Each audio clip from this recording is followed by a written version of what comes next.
안녕하세요. 여러분의 마음을 따뜻하게 해드리는 이야기꾼 인생 극장입니다. 오늘도 제 채널을 찾아주셔서 정말 감사합니다. 오늘 들려드릴 이야기는 65세 박순옥 할머니의 실화를 바탕으로 한 내용입니다. 환갑을 맞은 할머니가 며느리로부터 받은 상처와 배신, 그리고 마침내 찾은 존엄에 관한 이야기지요. 가족이라는 이름으로 가해지는 상처가 얼마나 깊은지, 그리고 그 상처를 어떻게 지혜롭게 극복할 수 있는지를 보여주는 감동적인 이야기입니다. 그럼 지금부터 박순옥 할머니의 이야기를 시작해 보겠습니다. 사연 시작 전 구독, 좋아요 한 번만 부탁드립니다. 여러분의 응원이 큰 힘이 됩니다. 가을 오후 4시, 서울 강남구 아파트 15층 거실에 따뜻한 햇살이 스며들었습니다. 박순옥은 소파에 앉아 달력을 바라보고 있었습니다. 빨간 펜으로 동그라미 친 날짜가 한 달 앞으로 다가왔습니다. 환갑, 65번째 생일이었습니다. 순옥은 찻잔을 두 손으로 감싸며 창밖을 내다봤습니다. 단풍이 물든 가로수들이 바람에 살랑거렸습니다. 마음 한 구석에서 묘한 설렘이 올라왔습니다. 환갑이라는 게 이런 기분인가 싶어요. 혼잣말이 거실에 조용히 퍼졌습니다. 텅 빈 집안에서 순옥의 목소리만이 메아리 쳤습니다. 박순옥, 65세, 전직 중학교 국어교사였습니다. 40년간 교단에서 아이들을 가르쳤습니다. 정년퇴직 후 5년이 흘렀지요. 남편 김동철은 5년 전 췌장암으로 세상을 떠났습니다. 갑작스러운 이별이었습니다. 그 이후로는 아들 준석과 며느리 유진과 함께 살고 있었습니다. 이 강남 아파트는 남편이 평생 모은 돈으로 마련한 보금자리였습니다. 37평, 작지 않은 공간이었지만 세 사람이 살기에는 어딘가 어색했습니다. 순옥은 성격이 온화했습니다. 교사 시절에도 학생들 사이에서 따뜻한 선생님으로 불렸습니다. 화를 내는 일이 거의 없었지요. 남편이 돌아가신 후에도 아들 내외에게 짐이 되지 않으려고 애썼습니다. 매일 아침 6시에 일어나 집안일을 했습니다. 아들과 며느리가 출근 준비를 할 수 있도록 아침상을 차렸습니다. 저녁에는 정성스럽게 반찬을 만들어 놨지요. 제가 뭐라도 해야 눈치가 안 보여요.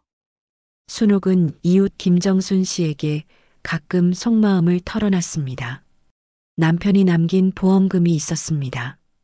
1억 2천만 원. 적지 않은 돈이었지요. 매달 나오는 교직원 연금도 120만 원이었습니다. 경제적으로는 큰 어려움이 없었습니다. 하지만 마음은 늘 조심스러웠습니다. 며느리 김유진의 눈치를 봐야 했거든요. 유진은 35세였습니다.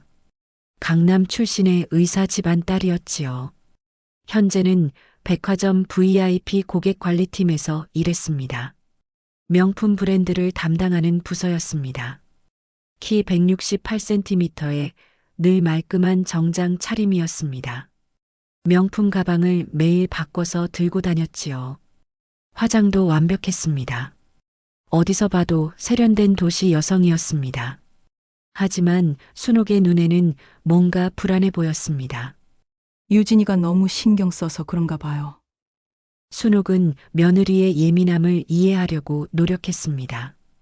오후 5시, 현관문이 열렸습니다. 다녀왔습니다. 유진의 목소리였습니다.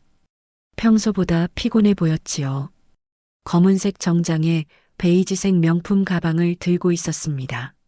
고생했어. 차, 한 잔 줄까? 순옥이 부엌에서 고개를 내밀었습니다. 아니에요. 샤워부터 할게요. 유진은 짧게 대답하고 방으로 들어갔습니다. 6시쯤 아들 준석이 돌아왔습니다. 대기업 과장급 직장인이었지요. 올해 38세였습니다. 아버지를 많이 닮았습니다. 성격도 온순한 편이었습니다. 어머니, 다녀왔습니다. 고생했구나. 저녁 곧 차릴. 준석은 소파에 앉아 넥타이를 풀었습니다. 스마트폰을 보기 시작했지요. 저녁 식사 시간이었습니다. 순옥이 정성스럽게 차린 밥상 앞에 세 사람이 앉았습니다. 오늘 회사에서 힘든 일 있었어? 순옥이 아들에게 물었습니다. 괜찮았어요. 어머니는 뭐 하셨어요? 집 정리하고 마트도 다녀왔지. 담백한 대화였습니다. 특별할 것 없는 평범한 저녁이었지요. 하지만 순옥의 마음속에는 말하고 싶은 게 있었습니다. 환갑 이야기였습니다.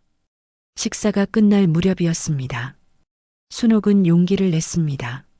준서가, 유진아, 두 사람이 고개를 들었습니다. 다음 달이 내 환갑인데. 순옥의 목소리가 조금 떨렸습니다. 우리 가족끼리라도 작은 자리 하나 해볼까? 잠시 침묵이 흘렀습니다. 준석이 젓가락을 내려놓고 순옥을 바라봤습니다. 잠깐 망설이는 표정이었지요. 하지만 유진이 먼저 입을 열었습니다. 어머니, 요즘 누가 환갑잔치 같은 걸 해요? 차가운 목소리였습니다. 그리고 돈도 없는데 무슨 잔치를 하자는 거예요? 순옥의 가슴이 쿵하고 내려앉았습니다. 마치 찬물을 뒤집어 쓴 기분이었지요. 유진의 표정에는 귀찮다는 기색이 역력했습니다. 준석은 고개를 숙인 채 아무 말도 하지 않았습니다. 아, 그래. 아무래도 그렇지? 순옥은 겉으로는 담담하게 대답했습니다. 하지만 속으로는 깊은 상처를 받았지요. 65년을 살아오면서 이렇게 쓸쓸한 기분을 느껴본 적이 없었습니다. 그날 밤 순옥은 잠자리에서 창밖을 바라봤습니다. 도시의 불빛들이 반짝였지요. 하지만 그 빛들이 왠지 차갑게 느껴졌습니다. 돈도 없는데 며느리의 말이 계속 귓가에 맴돌았습니다. 순옥은 알지 못했습니다. 이것이 시작일 뿐이라는 것을, 앞으로 훨씬 더 큰 상처와 배신이 기다리고 있다는 것을 말이지요. 하지만 동시에 순옥도 모르고 있었습니다. 자신 안에 잠들어 있던 강인함을, 40년간 교단에서 길러온 판단력과 의지를, 새로운 시작의 나이였습니다. 순옥의 진짜 인생이 이제 막 시작되려 하고 있었습니다. 환갑 이야기가 있은 지 일주일이 지났습니다. 순옥은 평소처럼 아침 준비를 하고 있었습니다. 하지만 마음 한 구석이 여전히 무거웠지요. 며느리의 말이 자꾸만 떠올랐습니다. 부엌에서 아침상을 차리며 순옥은 생각했습니다. 혹시 자신이 너무 큰 기대를 했던 걸까요? 요즘 세상에는 정말 환갑잔치 같은 걸 안 하는 걸까요? 어머니, 좋은 아침이에요. 유진이 거실로 나왔습니다. 회색 정장에 검은색 하이힐을 신고 있었지요. 평소와 다름없는 모습이었습니다. 응, 아침 먹어. 순옥은 웃으며 대답했습니다. 며느리에게 서운함을 드러내고 싶지 않았거든요. 하지만 이상한 일이 그날 오후에 벌어졌습니다. 오후 3시쯤이었습니다. 순옥이 거실에서 뜨개질을 하고 있을 때였지요. 유진이 조심스럽게 다가왔습니다. 평소와는 다른 움츠러든 모습이었습니다. 어머니, 왜 그래? 죄송한데 급한 일이 있어서 그러는데요. 유진의 목소리가 떨렸습니다. 혹시 500만 원 정도 잠깐 빌려주실 수 있을까요? 순옥의 손이 멈췄습니다. 뜨개질 바늘이 공중에서 정지했지요. 500만 원. 네, 정말 급해서요. 유진의 얼굴이 창백해 보였습니다. 순옥은 당황했습니다. 500만 원이라는 게 작은 돈이 아니었거든요. 무슨 일인데 그렇게 급해? 투자를 좀 했는데 실패해서요. 빨리 정리하지 않으면 더 큰일이 날 것 같아요. 유진의 눈에 눈물이 글썽였습니다. 어머니, 정말 죄송해요. 다른 곳에서는 빌릴 데가 없어서요. 순옥은 가슴이 아팠습니다. 며느리가 그렇게 어려워하는 모습을 보니 말이지요. 하지만 한편으로는 망설여졌습니다. 남편이 돌아가시고 나온 보험금이었거든요. 혹시 모를 일에 대비해서 한 푼도 쓰지 않고 모아둔 돈이었습니다. 꼭 갚을게요. 정말 일시적인 어려움이에요. 유진이 애원하듯 말했습니다.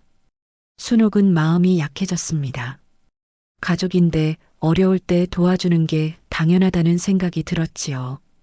그럼 준석이한테는 말하지 말자. 걱정할까봐. 네, 어머니. 정말 고맙습니다. 유진이 고개를 끄덕였습니다. 순옥은 다음날 은행에 가서 적금을 해지했습니다. 그리고 유진에게 500만 원을 건넸지요. 정말 고맙습니다. 꼭 갚을게요. 유진이 돈을 받으며 말했습니다. 하지만 며칠 후 순옥은 이상한 점을 발견했습니다. 유진이 새로운 명품 가방을 들고 다니는 것이었습니다. 루이비통의 신제품 같아 보였지요. 가방이 새 거네. 순옥이 물었습니다. 아, 이거요? 친구가 선물해 준 거예요. 유진이 대답했습니다. 순옥은 고개를 끄덕였습니다. 하지만 뭔가 석연치 않았지요. 그날 저녁 유진의 인스타그램을 우연히 봤습니다. 고급 레스토랑에서 친구들과 만나는 사진이 올라와 있었거든요. 투자 실패로 급하다던 사람이 저런 걸 할 여유가 있나? 의문이 들기 시작했습니다. 일주일 후였습니다. 순옥이 현관에서 택배를 받고 있을 때였지요. 또 택배네요. 택배 기사가 말했습니다. 며느리 분이 자주 주문하시나 봐요. 순옥은 택배 상자를 받습니다. 유명 브랜드 이름이 적혀 있었지요. 요즘 젊은 분들은 인터넷 쇼핑을 많이 하시더라고요. 순옥은 어색하게 웃었습니다. 하지만 마음속으로는 의심이 커져갔습니다. 일주일에 택배가 서너 개씩 왔거든요. 모두 비싼 브랜드들이었지요. 한 달이 지났습니다. 유진은 돈을 갚지 않았습니다. 어머니, 조금만 더 기다려주세요. 상황이 생각보다 복잡해서요. 유진이 미안해하며 말했습니다. 순옥은 이해한다고 했습니다. 하지만 속으로는 불안했지요. 그런데 더 큰 일이 기다리고 있었습니다. 한 달 후, 유진이 또다시 순옥을 찾아왔습니다. 어머니, 정말 죄송한데요. 이번에는 800만 원이었습니다. 카드값이 생각보다 많이 나와서 급해요. 순옥은 어리둥절했습니다. 지난번 돈은 언제 갚을 거니? 어머니, 정말 죄송해요. 상황이 복잡해서요. 이번 일만 정리되면 같이 갚을게요. 유진이 애원하듯 말했습니다. 순옥은 고민했습니다. 이미 500만 원을 빌려준 상황이었거든요. 정말 마지막이에요. 이번만 도와주시면 다 정리할 수 있어요. 유진의 눈에 또다시 눈물이 맺혔습니다. 순옥은 마음이 약해졌습니다. 며느리가 그렇게 어려워하는데 어떻게 외면할 수 있을까요? 알겠어. 도와줄게. 순옥은 또다시 은행에 갔습니다. 이번에는 정기예금을 해지해야 했지요. 하지만 돈을 건네주면서도 마음이 무거웠습니다. 정말 이번이 마지막이지? 네, 어머니. 정말 고맙습니다. 유진이 고개를 끄덕였습니다. 그날 밤 순옥은 잠을 이루지 못했습니다. 총 1,300만 원. 적지 않은 돈이었거든요. 이게 정말 맞는 걸까? 순옥은 천장을 바라보며 생각했습니다. 며느리를 도와주는 게 맞는 걸까요? 아니면 너무 쉽게 돈을 빌려주는 걸까요? 하지만 가족이니까 어려울 때 도와줘야 한다는 생각이 더 컸습니다. 그래, 가족인데 뭘 그렇게 따져. 순옥은 스스로를 다독였습니다. 하지만 며느리의 생활 패턴은 전혀 바뀌지 않았습니다. 여전히 명품을 사고 비싼 곳에서 친구들을 만났지요. 순옥은 점점 더 큰 의심을 품기 시작했습니다. 혹시 내가 너무 순진한 걸까? 새로운 결심이 마음속에서 자라나고 있었습니다. 며느리를 더 자세히 지켜봐야겠다는 생각이었지요. 순옥은 알지 못했습니다. 이것이 시작일 뿐이라는 것을, 더 큰 배신과 상처가 기다리고 있다는 것을 말이지요. 한 달이 또 지났습니다. 순옥은 매일 불안한 마음으로 지냈지요. 며느리가 빌린 1,300만 원이 마음에 걸렸거든요. 유진은 여전히 돈을 갚지 않았습니다. 조금만 더 기다려주세요. 곧 정리될 거예요. 같은 말만 반복했지요. 하지만 유진의 생활은 전혀 바뀌지 않았습니다. 새로운 옷과 가방들이 계속 늘어났거든요. 순옥은 점점 확신했습니다. 뭔가 잘못되었다는 것을 말이지요. 그런데 더 큰 충격이 기다리고 있었습니다. 어느 목요일 저녁이었습니다. 순옥이 설거지를 하고 있을 때였지요. 유진이 부엌으로 들어왔습니다. 얼굴이 평소보다 더 창백해 보였어요. 어머니, 왜 그래? 또 부탁드릴 일이 있어서요. 순옥의 손이 멈췄습니다. 설거지를 하던 그릇이 물속에서 멈춰 있었지요. 이번에는 1,200만 원이 필요해요. 1,200만 원?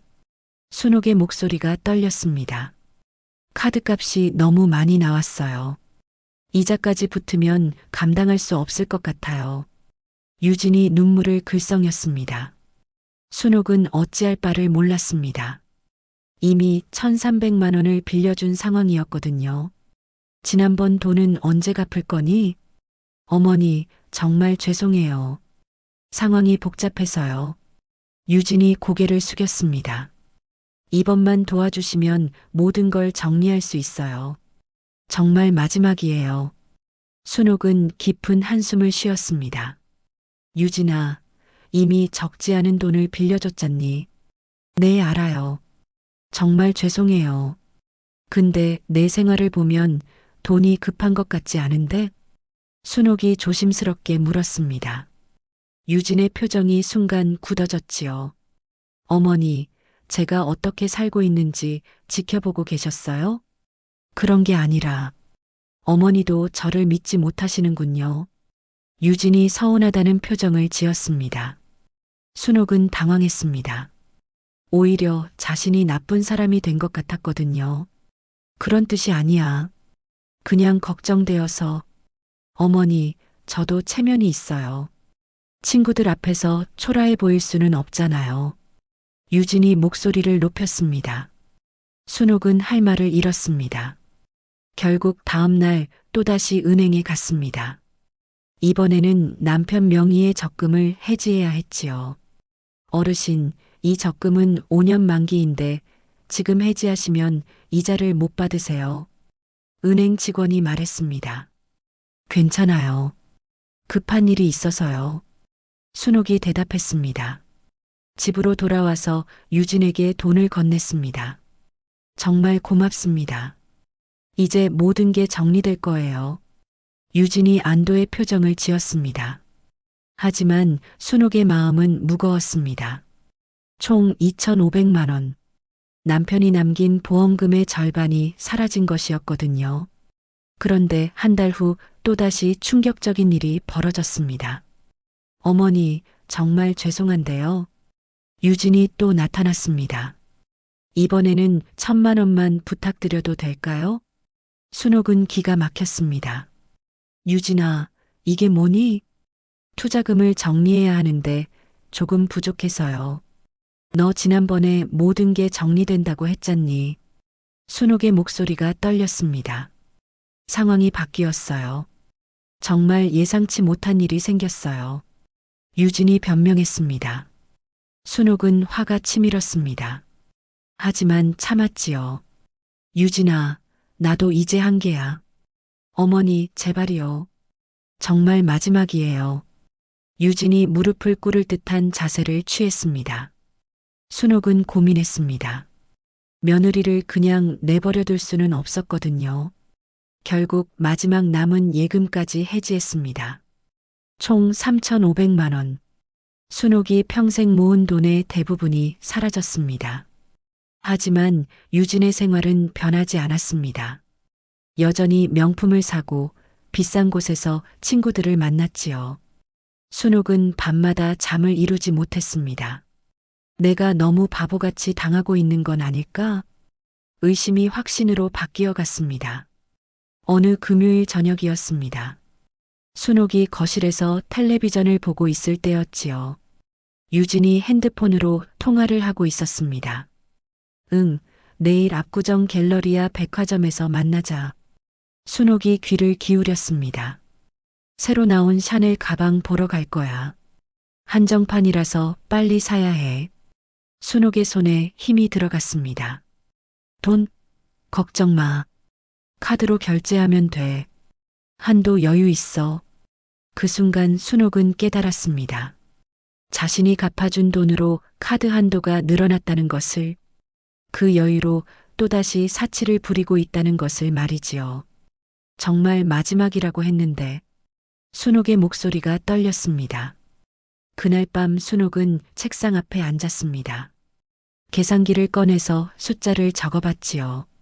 총 3,500만 원, 500만 원, 800만 원, 1,200만 원, 1,000만 원. 남편이 남긴 보험금 1억 2천만 원 중 거의 30%가 사라진 것이었습니다. 이대로 계속 갈 수는 없어. 순옥은 처음으로 단호한 목소리로 말했습니다. 하지만 어떻게 해야 할지 방법을 몰랐습니다. 이미 빌려준 돈을 돌려받을 수도 없었고 며느리의 요구를 계속 들어줄 수도 없었거든요. 그때 순옥은 서랍 속에서 오래된 수첩을 발견했습니다. 남편이 생전에 적어둔 메모들이 있었지요. 순옥아, 우리 집은 내가 지켜야 해. 남편의 마지막 말이 떠올랐습니다. 순옥은 수첩을 가슴에 안았습니다. 여보, 내가 어떻게 해야 할까요? 조용한 밤, 순옥의 마음속에서 새로운 결심이 자라나고 있었습니다. 며느리를 더 이상 그냥 둘 수는 없다는 것. 하지만 정면으로 맞설 용기는 아직 부족했지요. 순옥은 창밖을 바라봤습니다. 도시의 불빛들이 반짝였습니다. 분명히 방법이 있을 거야. 작은 희망의 불씨가 마음속에서 타오르기 시작했습니다. 40년간 교단에서 수많은 문제를 해결해왔던 순옥이었습니다. 이번에도 분명 답을 찾을 수 있을 것이었지요.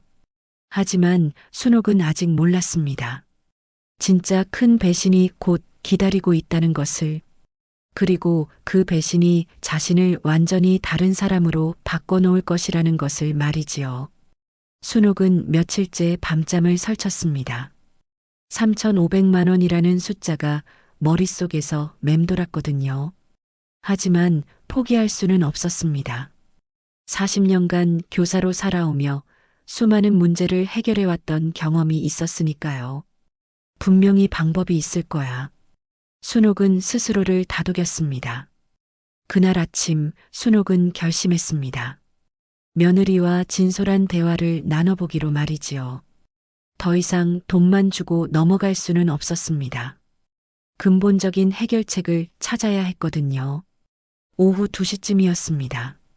유진이 거실에서 핸드폰을 보고 있을 때였지요. 유진아, 우리 이야기 좀 할까? 순옥이 조심스럽게 말을 꺼냈습니다. 네, 어머니. 무슨 일이세요? 유진이 핸드폰에서 고개를 들었습니다. 순옥은 유진 옆에 앉았습니다. 마음을 가라앉히고 천천히 말하기 시작했지요. 유진아, 그동안 힘들었지? 네. 투자도 실패하고 카드값도 많이 나오고 정말 스트레스 많이 받았을 거야. 순옥의 목소리에는 따뜻함이 담겨 있었습니다. 유진이 잠깐 당황하는 표정을 지었습니다.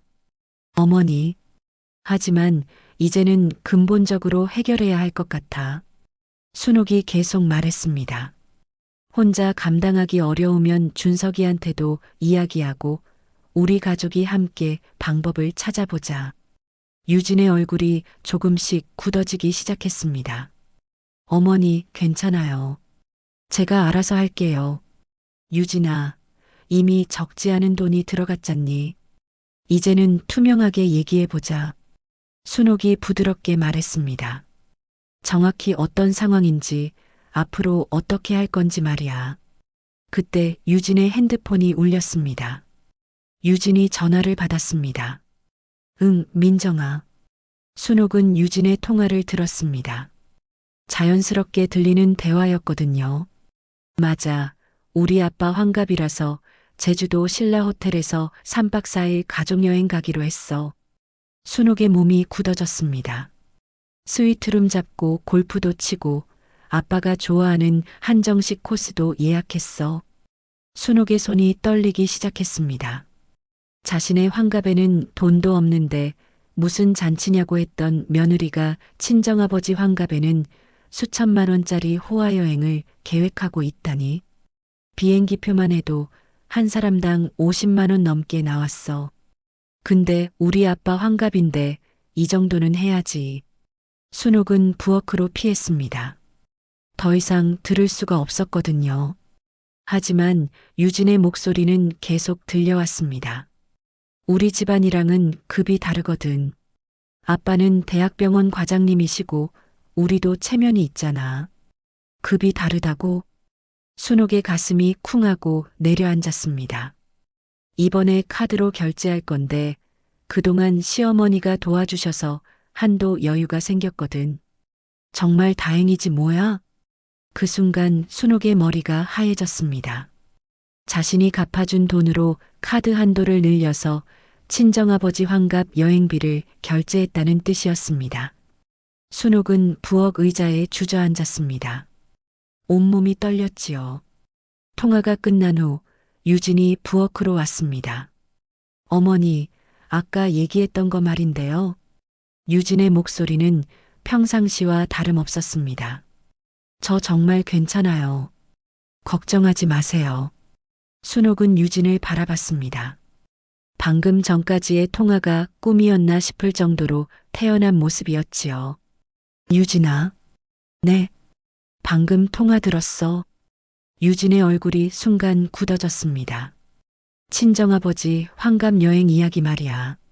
어머니, 내 환갑에는 돈 없다고 하면서 친정아버지 환갑에는 제주도 호텔 여행을 가는 거니? 순옥의 목소리가 떨렸습니다. 유진이 잠깐 당황하더니 금세 표정을 바꿨습니다. 어머니, 상황이 달라요. 뭐가 달라? 저희 친정은 온 가족이 함께 가는 거고 아버지가 워낙 여행을 좋아하셔서요. 유진이 변명했습니다. 그럼 나는 여행을 싫어한다고 생각하는 거야? 순옥의 목소리에 분노가 실렸습니다. 나도 환갑은 처음인데 뭔가 의미 있게 보내고 싶을 수도 있는 거 아니야? 유진이 한숨을 쉬었습니다. 그러더니 순옥이 예상하지 못한 말을 했습니다. 어머니, 솔직히 말씀드릴게요. 뭘? 저희 집안하고 어머니는 좀 급이 다른 것 같아요. 순옥의 온몸에 소름이 돋았습니다. 급이 다르다고? 저희는 체면이 있잖아요. 아버지도 대학병원 과장님이시고요. 순옥은 70년을 살면서 이런 모욕을 당해본 적이 없었습니다. 그럼 그동안 내가 나한테 빌린 그 돈들은 뭐야? 순옥이 떨리는 목소리로 물었습니다. 3,500만 원이야. 내가 평생 모은 돈을 내한테 줬는데. 유진의 얼굴이 창백해졌습니다. 그건 일시적으로 어려워서 부탁드린 거잖아요. 일시적이라고? 순옥이 냉소적으로 웃었습니다. 너 지금도 매주 명품 사고 비싼 곳에서 친구들 만나잖니. 어머니, 저도 힘들어서 그런 거예요. 스트레스 받고 살기 어려워서요. 유진이 짜증스러운 표정을 지었습니다. 어머니는 집도 있고 연금도 나오시잖아요. 순옥은 기가 막혔습니다. 월 120만 원 연금을 가지고 여유롭다고 하다니. 어머니, 시대가 바뀌었어요. 요즘은 각자 살기 바쁜 세상이잖아요. 유진이 마지막에 던진 말이었습니다. 너무 옛날 생각만 하지 마세요. 그날 밤 순옥은 잠들지 못했습니다. 유진의 말들이 계속 맴돌았거든요.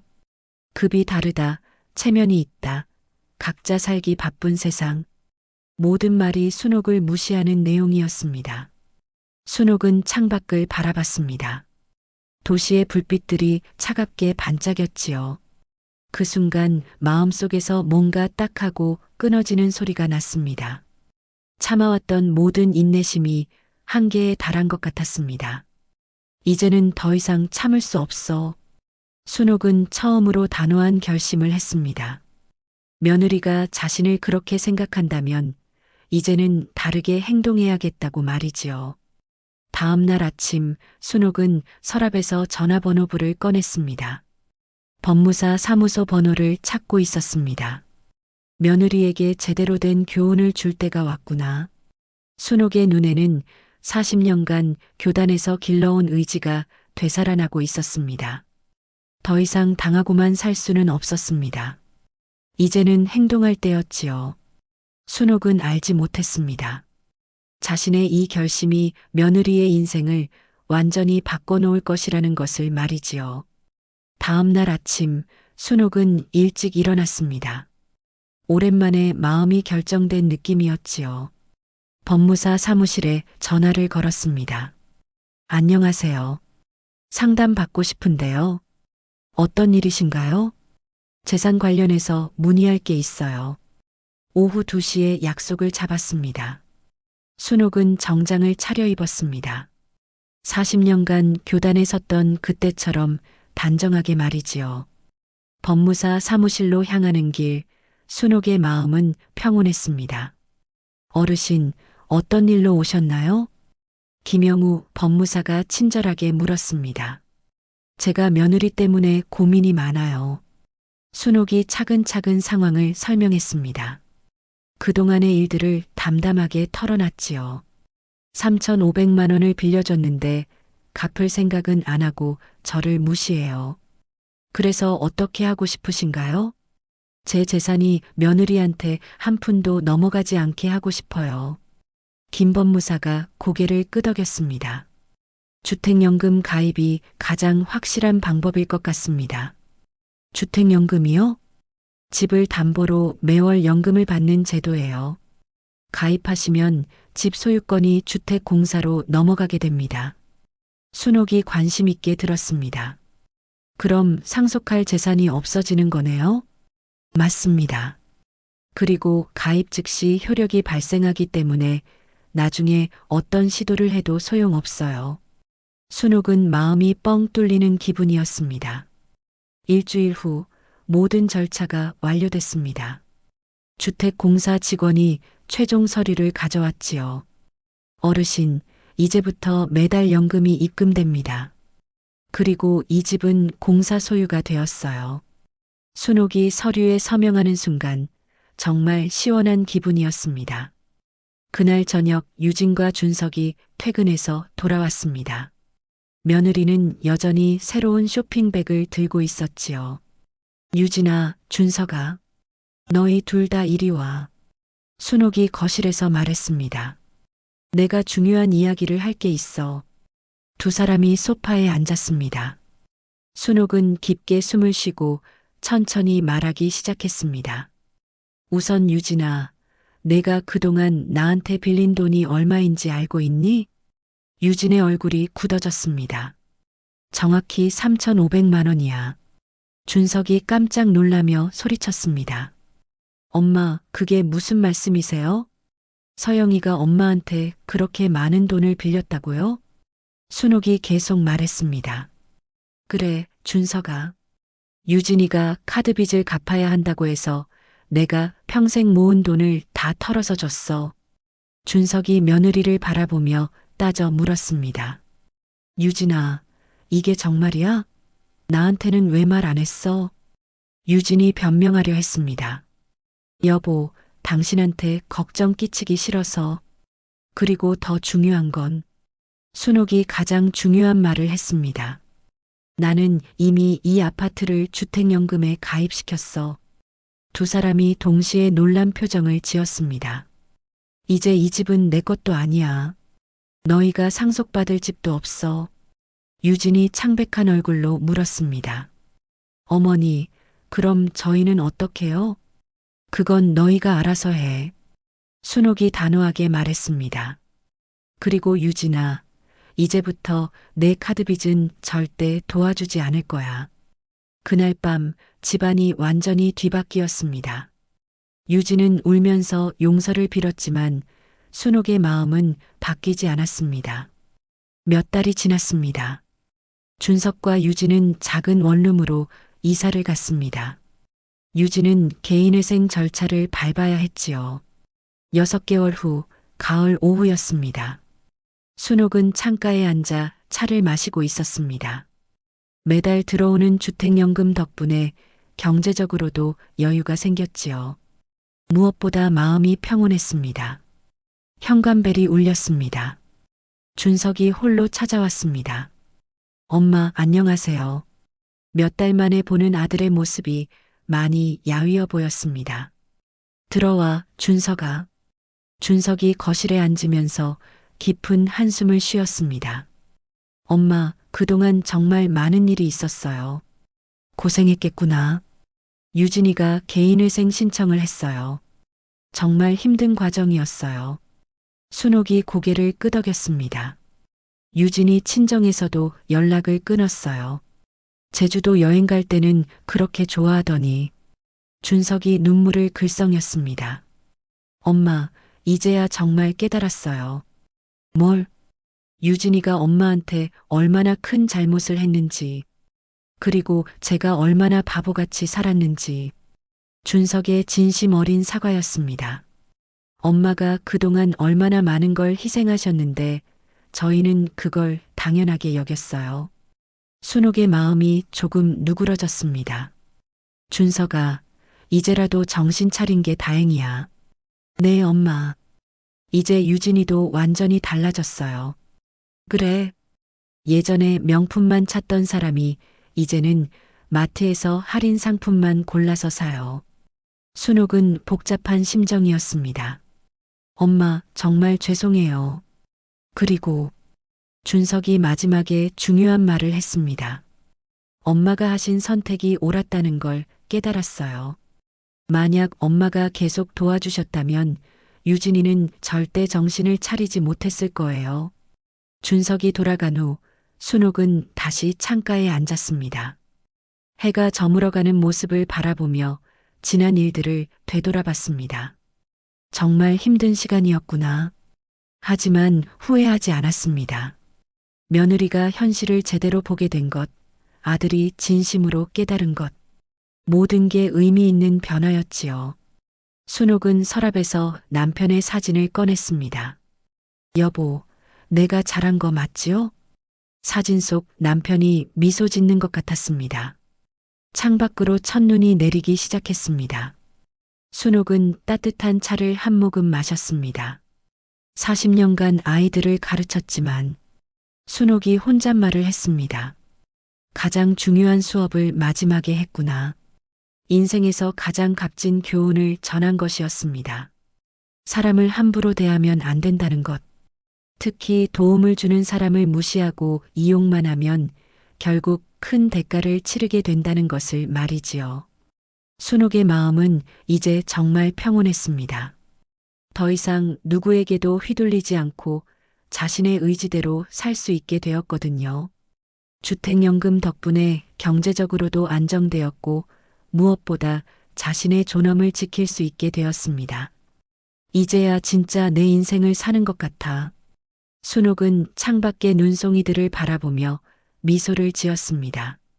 환갑, 새로운 시작의 나이였습니다. 순옥의 진짜 인생이 이제 막 시작되고 있었습니다. 박순옥 할머니의 이야기 어떻게 들으셨나요? 가족이라는 이름으로 받은 상처는 깊었지만 결국 자신의 존엄을 지켜낸 할머니의 지혜로운 선택이 감동적이었습니다. 때로는 사랑하는 사람에게도 명확한 경계가 필요하다는 것, 그리고 나이가 들어도 자신의 인생을 당당하게 살아갈 권리가 있다는 것을 보여준 소중한 이야기였지요. 여러분의 일상은 어떠신가요? 혹시 비슷한 경험이 있으시거나 이 이야기에 대한 생각이 있으시다면 댓글로 나눠주세요. 여러분의 이야기가 다른 분들에게도 큰 힘이 됩니다. 그리고 이런 따뜻하고 감동적인 이야기를 더 많이 듣고 싶으시다면 구독과 좋아요 버튼을 꾹 눌러주세요. 여러분의 작은 관심이 더 좋은 이야기를 만드는 큰 힘이 됩니다. 오늘도 끝까지 함께 해주셔서 정말 감사합니다. 다음 이야기에서 또 만나요. 안녕히 계세요.